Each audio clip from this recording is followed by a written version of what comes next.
салом, манзури шумост барномаи панорамаи ҳафта. Ахири ҳафта нархи гази моеъ ва бензин як бора боло рафт. Ронандагон мегӯянд ки нархи ҳама навъи сӯзишворӣ аз ҷумла гази моеъ ва бензин дар як шабона рӯз аз 8 то 15% боло рафт. Дар ин бора сомонаи Avesta.tg хабар додааст.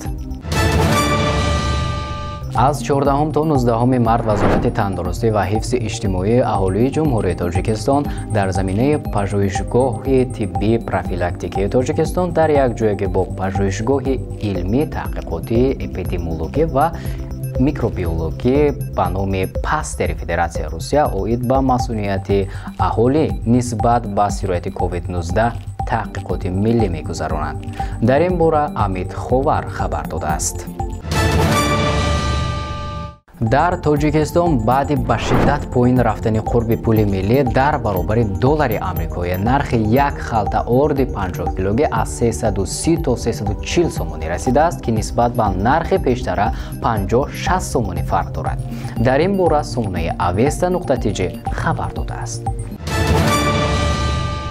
рамзкори доғистонии UFC Ислом Махачев мегӯяд ки намедонам то кадом дараҷа Оливера бароям хатарнок аст. ӯ дорои зарбаҳои хуб аст ва ӯ маҳораташро дар Муай-Тай ҳам беҳбуд бахшидааст. аммо дар вақти партер ӯ бо ман баробар шуда наметавонад, чаро ки дар толор ман бо греплерон ва варзишгарони зиёде рақобат мекунам. дар ин бора Варзиш ТВ хабар додааст. ширкати ҳавопаймоии Федератсияи Русия Сибир эълон кард, ки дар қатори дигар давлатҳо парвозҳояшро ба ҷумҳурии Тоҷикистон низ муваққатан қатъ менамояд. дар ин бора Амид Ховар хабар додааст. ин буд барномаи иттилоотии панорамаи ҳафта. бо шумо будам ман Солеҳ Нуралиев. то хабарҳои оянда шоду пирӯз бошед. хайр.